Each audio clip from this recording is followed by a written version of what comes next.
Amigos y hermanos, les saludamos en el nombre del Señor Jesucristo y les invitamos a compartir la lectura de la palabra del Señor. Evangelio de Juan, capítulo 17.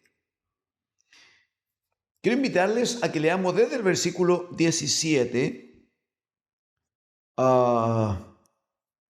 hasta el término del capítulo en el versículo 26. No podremos desarrollar absolutamente todo, pero quisiéramos compartir la lectura que les sea de bendición. Esperamos, Orando, el Señor Jesucristo dice al Padre respecto de los discípulos. No está orando por el mundo. Creo que lo dijimos en alguna sesión anterior. El Señor manifiestamente, Él ora al Padre y dice: Señor, yo no oro por el mundo, yo oro por lo que tú me diste. Entonces, orando por los discípulos, verso 17 dice: santifícalos en tu verdad, tu palabra es verdad, tu palabra es verdad. Como tú me enviaste al mundo, así yo los he enviado al mundo, y por ellos yo me santifico a mí mismo, para que también ellos sean santificados en la verdad.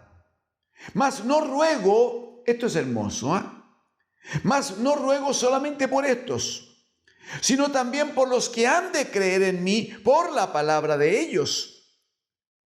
¿Para qué? Dice, todos los que creen en mí, para que todos sean uno, como tú, oh Padre, en mí y yo en ti, que también ellos sean uno en nosotros, para que el mundo crea que tú me enviaste.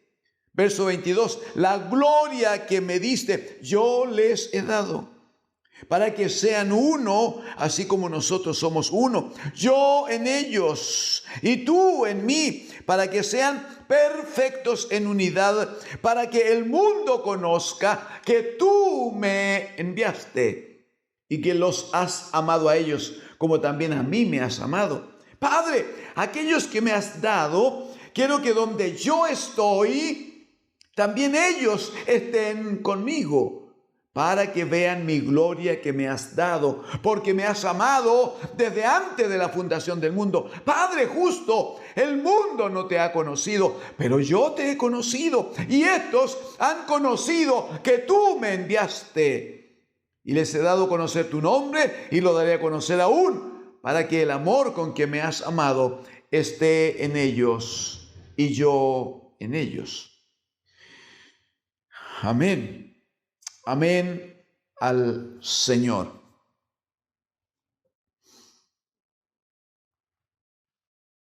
Quiero decir como introducción este día que es interesante el compromiso que asume el Señor Jesucristo. Él había tratado con los discípulos en este tiempo de privacidad tan especial que Él estableció con ellos antes de ser llevado a juicio y de allí a la cruz. Él había hablado con los discípulos y les había dicho en el versículo Juan capítulo 14, verso 2, les había dicho: en la casa de mi Padre hay muchas moradas. Y en el versículo 3 les había dicho: y si me fuere y os prepararé el lugar, vendré otra vez. Dice: y os tomaré a mí mismo. ¿Para qué? Para que donde yo estoy, vosotros también estéis. Mire el gran anhelo, el gran propósito, pero también la tremenda invitación que le hace a los discípulos. El punto es que ahora está orando al Padre, el Señor Jesucristo. Y mire cómo dice en el versículo 24, mire cómo aparta tiempo de esta oración, que es la última, antes de llegar a la cruz.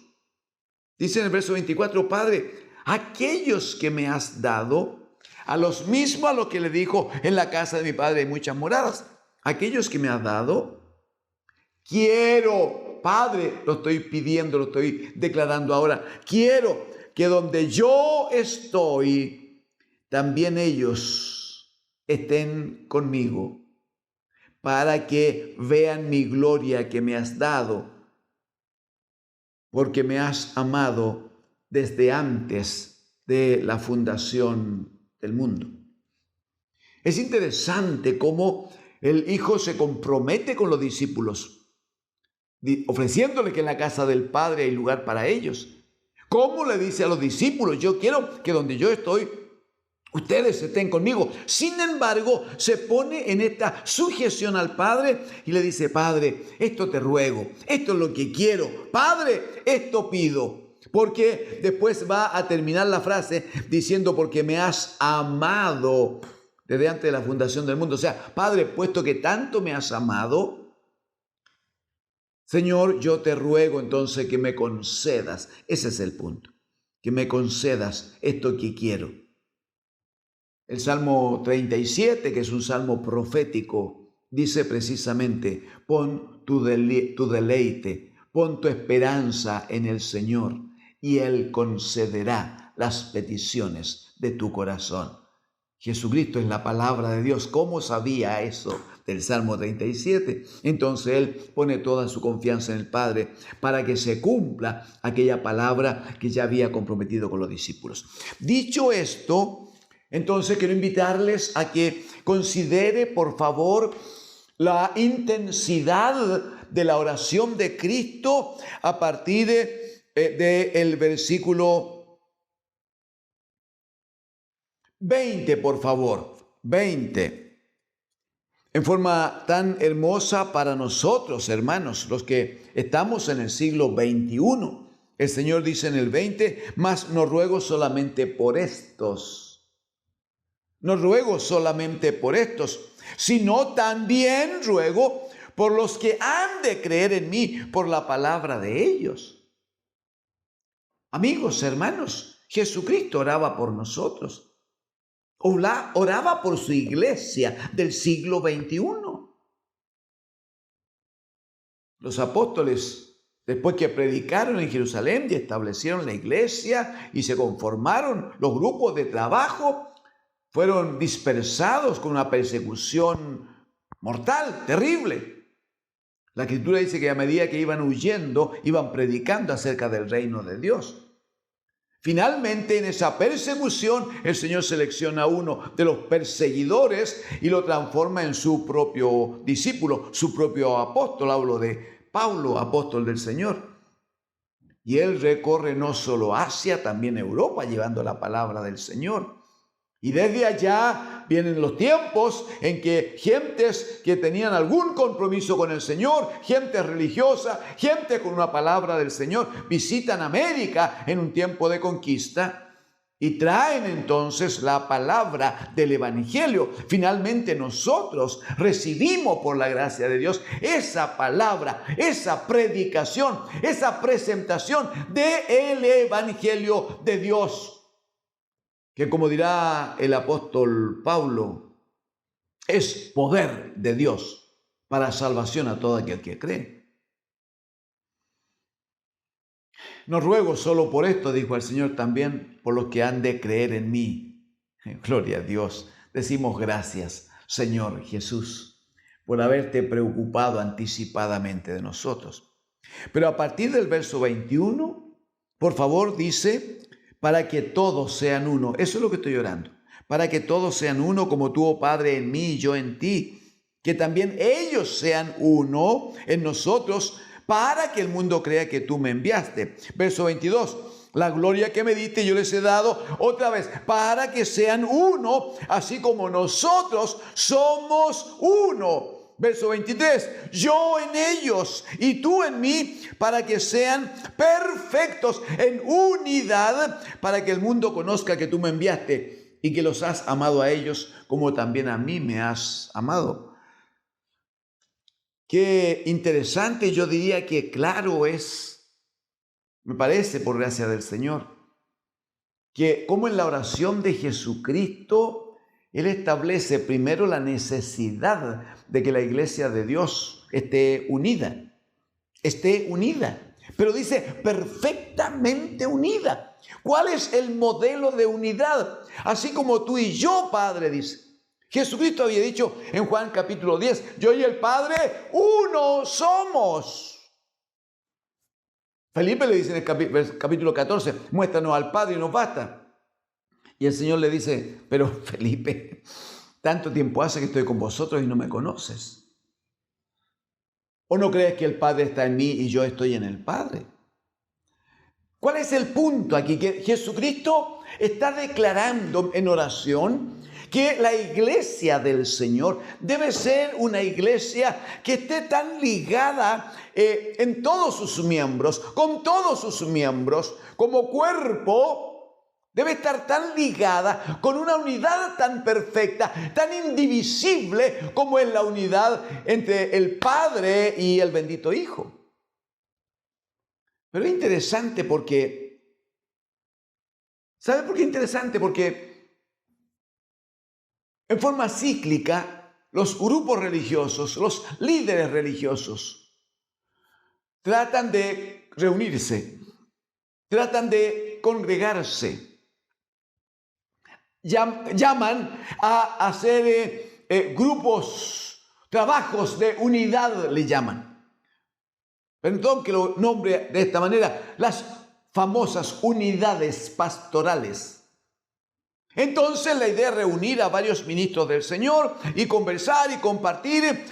Establecen los famosos desayunos pastorales o reuniones y cenas pastorales. No, todo eso en función de este anhelo de que estemos juntos. Y cuando están juntos, estos líderes religiosos del lado protestante, cuando están juntos, entonces empiezan a examinar el acontecer del gobierno, qué parte nos conviene, que nos hicieron un ofrecimiento, que tenemos la posibilidad de tener un capellán aquí o allá, que tenemos la posibilidad de ocupar una oficina en un gobierno regional o nacional, y aparece entonces la necesidad de establecer mezcla. De hecho, la iglesia del Señor está lamentablemente muy mezclada con cuestiones políticas, con el acontecer político. Parte de la iglesia del Señor toma partido político. Y aparecen entonces algunos que apoyan posturas y otros que rechazan la misma postura. Algunos dicen, tenemos que estar, tenemos que participar. Y algunos dicen, tenemos que hacerlo para que no ocurran estas tales o cuales consecuencias. Así como si nosotros nos unimos, alguien se levanta y dice, atiéndanme, si nosotros nos unimos de común acuerdo, entonces podríamos evitar que algunos acontecimientos que están establecidos por Dios en su palabra, nosotros podríamos evitar que no se produzcan tales hechos. Hermanos, amigos,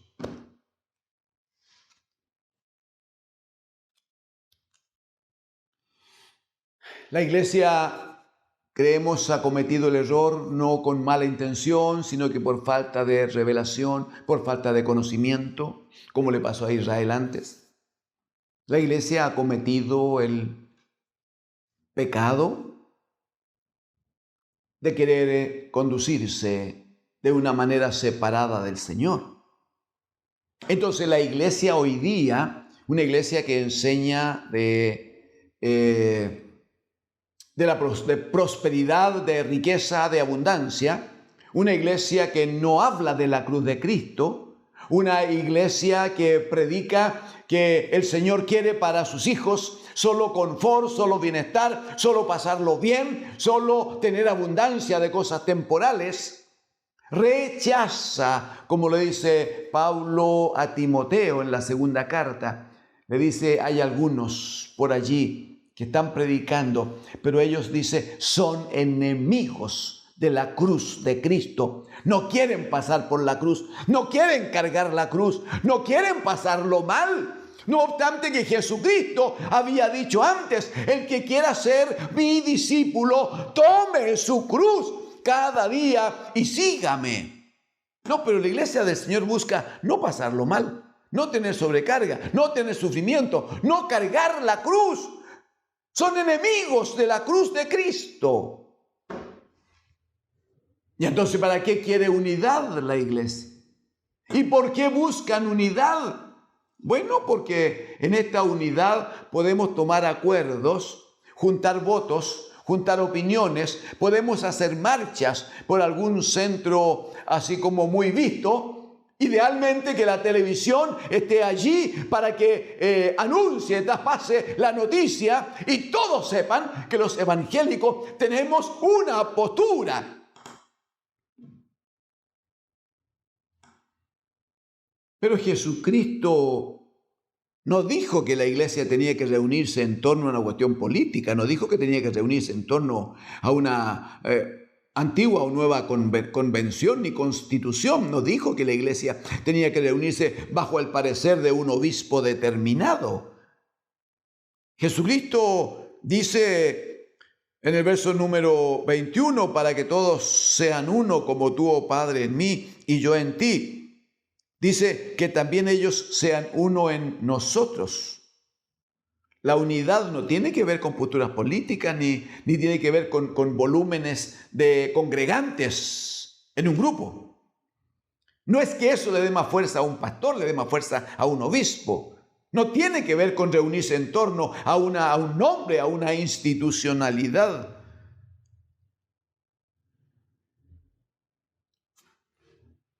Salmo 133. Mirad cuán bueno y cuán delicioso es. Es una palabra profética, pues. ¿Cuántos años? 800, 900 años antes de Cristo. Mirad cuán bueno y cuán delicioso es que los hermanos habiten juntos en armonía. Y dice que es como el buen óleo, la unción que viene sobre la cabeza, que pasa por las barbas sacerdotales y llega hasta el borde de su vestidura. Está haciendo una presentación de Cristo y su iglesia. Entonces, lo bueno dice que es, mirad cuán bueno, ¿no? Es que los hermanos habiten juntos. Sí, pero eso es habitar en torno a Cristo el Señor. Él dijo cuando 2 o 3, por lo tanto sirve para todos los números siguientes, pero cuando 2 o 3 se reúnan en mi nombre, yo estaré en medio de ellos. Pero es reunirse en el nombre de Cristo, pues. No es reunirse por cuestiones políticas, no es reunirse para que mostremos que tenemos fuerza, que tenemos poder. ¿Qué poder tiene una iglesia que no se reúne en torno a Cristo, hermanos, amigos? Pablo escribió a los Corintios, primera carta, capítulo 1, versículo 1, 2, 3.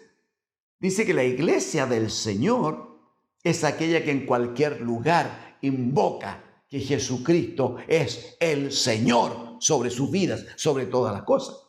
La iglesia se reúne entonces. La iglesia se congrega y toma forma solo alrededor del nombre de Cristo, alrededor de su palabra, alrededor de lo que el Señor nos ha dado como revelación del Padre. Hebreos capítulo 1, versículo 1, 2. Dios, habiendo hablado muchas veces y de muchas maneras, en otro tiempo a los padres habló por los profetas. En estos postreros días nos habla por el Hijo, dice. O sea, Dios sigue hablando. Sí, pues entonces, si Dios está hablando, tenemos que unirnos en torno a la palabra de Dios, pues.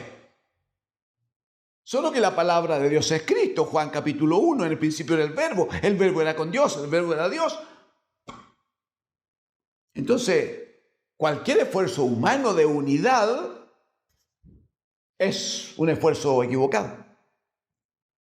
Por eso que los grupos se van cada vez disgregando. Sí, porque cuando se producen esta uniones humanas, uniones transitorias, uniones a causa como una reacción a una cuestión social o política, entonces necesariamente se requiere un líder. Se levantan los liderazgos. Entonces aparecen ciertas personas que están siempre en todas partes y que transan la palabra de Dios. No pueden, es tan fuerte para ellos la necesidad del liderazgo, es tan fuerte la consideración que quiere que los políticos tengan de ellos. Es tan fuerte para ellos que se les asigne una oficina en la casa del gobierno. Es tan fuerte para ellos aparecer en televisión permanentemente que ellos están dispuestos a transar la palabra de Dios. Y cuando se les pide una opinión acerca de cuestiones degradantes, absolutamente pecaminosas para Dios, y que Dios las tiene establecidas en su palabra, incluso con la muerte a causa del pecado, entonces ellos dicen, no importa, dice sí, habiendo amor hasta estos líderes.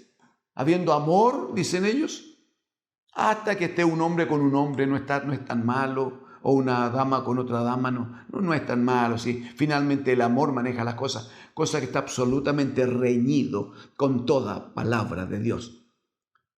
Si un obrero de Dios, un ministro de Dios, un líder, no predica a Cristo y no muestra a Cristo, si no se ciña lo establecido por la palabra de Dios, nunca podrá cumplirse la oración de Jesucristo el Señor para que ellos sean uno.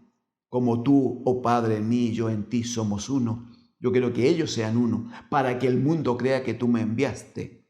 ¿Sabe por qué el Evangelio de Jesucristo en estos días no tiene un testimonio fuerte en el mundo que se pierde? Por este tipo de cosas. Porque la unidad tiene que ver con el cuerpo de Cristo. Primera de Corintios capítulo 12. Romanos capítulo 12. El apóstol va a mostrar a ambas iglesias cómo a partir del cuerpo humano, que dice tiene muchos miembros, sin embargo, cada uno de los miembros se sujeta a hacer estrictamente aquello para lo cual fue colocado en el cuerpo. Y la unión del quehacer de todos los miembros permite que el cuerpo se movilice y tenga un andar perfecto. Así también Cristo, dice Pablo. Así también Cristo. Siendo muchos miembros la iglesia de Dios, el cuerpo es uno solo, allí debería darse la unidad. Pero esa unidad tiene que darse bajo un gobierno que es la cabeza. Y esa cabeza es Cristo, el bendito Hijo de Dios. Otro esfuerzo por unidad, otro esfuerzo porque el mundo vea a los evangélicos como reunidos o haciendo una marcha, puede ser bonito como un ejercicio físico, como un ejercicio del cuerpo. Pero está muy lejos de lo que el Señor Jesucristo rogaba al Padre, de lo que Jesucristo deseaba, de lo que Jesucristo pedía. Necesitamos unirnos, sí, pero unirnos en torno a Cristo el Señor. Unirnos para oír la voz del bendito Hijo de Dios, como dice en Hebreos capítulo 2. Anunciaré a mis hermanos tu nombre y en medio de la congregación te alabaré. Ruego que el Espíritu Santo trate con aquellos que por la gracia de Dios este día escuchan su palabra. Y que reconozcamos que hay uno solo que provoca unidad, provoca unión, provoca sentido de cuerpo. Hay uno solo que bendice a su propio cuerpo, que es la iglesia. Ese que nos bendice y nos santifica se llama Jesucristo, el bendito Hijo de Dios. A Él damos gloria, a Él damos honra por siempre y para siempre. Amén.